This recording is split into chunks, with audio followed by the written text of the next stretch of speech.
Hey everyone, welcome back to my tip of the month.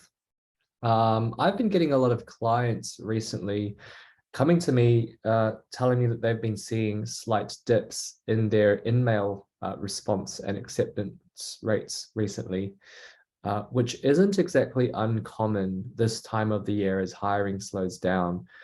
So naturally, many of them have asked me about my recommendations on InMailing, some best practices on how to improve the response rates, just a general brush up on their emailing strategy. So I thought, hey, let's take this opportunity to talk about maybe my top tips for emailing. So I'm Benny, a customer success manager here at LinkedIn. In Sydney. I work for the LinkedIn Talent Solutions and Hiring Solutions. So whether you're new or a seasoned InMailer, I can hope that you'd be able to take one of these tips away and apply immediately. Number one, work from a project. This means, having good project hygiene. So you're probably familiar with projects, created for your jobs when you post a job on LinkedIn. But you should also have projects where you are actively maintaining a proactive outreach of candidates. So essentially your pipeline. You should be saving candidates to these projects before you send them any InMail. As a recruiter, you know how important it is to keep organized, and this will really help you keep track of who you contacted, for which role you've contacted them about, and it will also prevent people from your team reaching out to someone who you've already started a conversation with. So ultimately, this can really help make or break a candidate's experience. So that's number one, work from a project. Number two, be authentic, personable, and brief. Honestly, the worst thing is sending an InMail or receiving an InMail and having it seem very robotic, having it like a cut and paste of a job description or something like that. Talk to your talent as if you were meeting them for the first time in real life. Use a conversational tone if you can. And, you really want to make them feel as comfortable as possible. So if you copy and paste a job description, it's going to make your message seem super transactional. It's not going to make them feel comfortable naturally, which isn't, sort of what you want to be doing. You want your talent pool to trust you and your judgment for them. And, you want to build an authentic relationship with them. So you may want to arrange an initial call with them first and then send them a job description afterwards. That works, but don't send it on the first InMail. Keep it brief. This means, really 500 characters or less. Most InMails we see are well over 500. Which it isn't ideal. There is a very, very clear relationship between InMail length and acceptance rate. And what we see is 350 to 450 characters. That's the sort of a sweet spot. And the reason why we do this is because we want to keep mobile users in mind. 43% of LinkedIn users actually only use the LinkedIn app on their mobile. They don't browse it on their web. So a few swipes, that's it. They're not going to, want to read a whole list of why it's good to be working at this company. Number three, focus on the relationship that you're building. Imagine you're at a party and you've just met someone and they walk up to you and say, "Hey, I want to get married." How would you feel? Literally, I've just met you. I don't even know who you are. So think of InMailing as a dating, which is one of my good colleagues would say. If you don't want to use that analogy,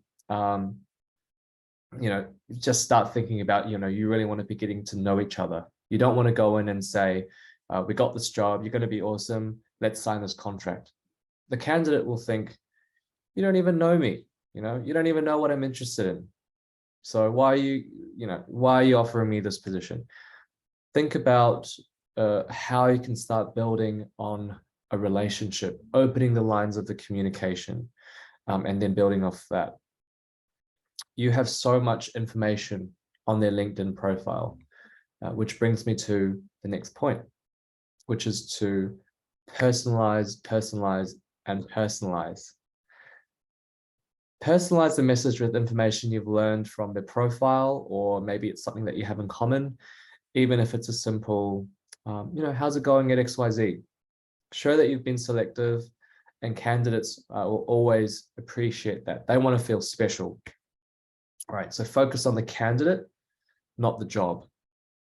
I know that this makes sense and this takes, a lot of time and diligence, but honestly, you will be surprised at the results. You could also personalize, your subject line, make it intriguing.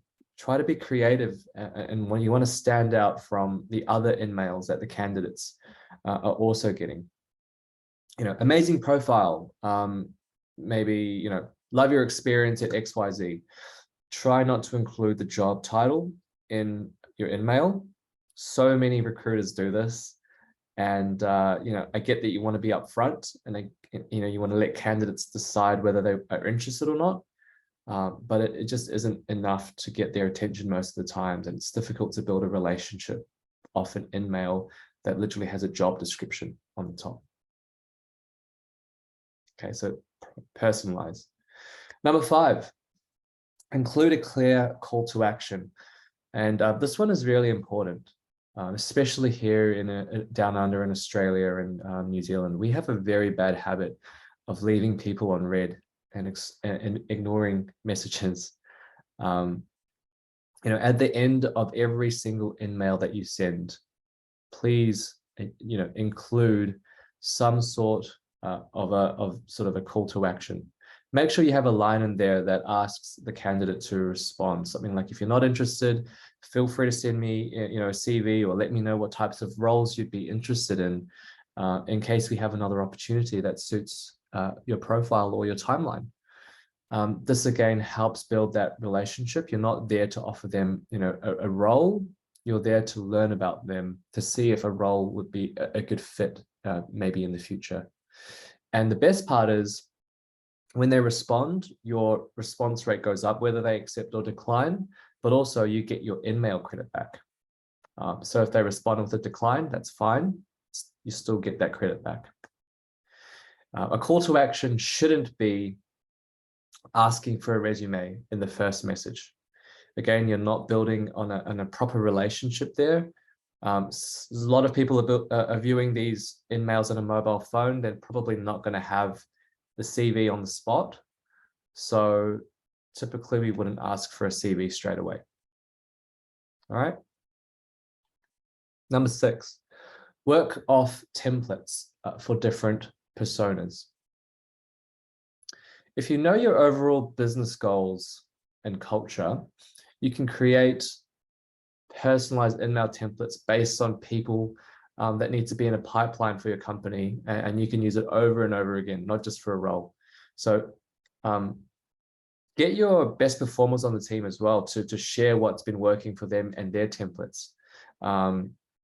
Example personas could be targeting new graduate hires.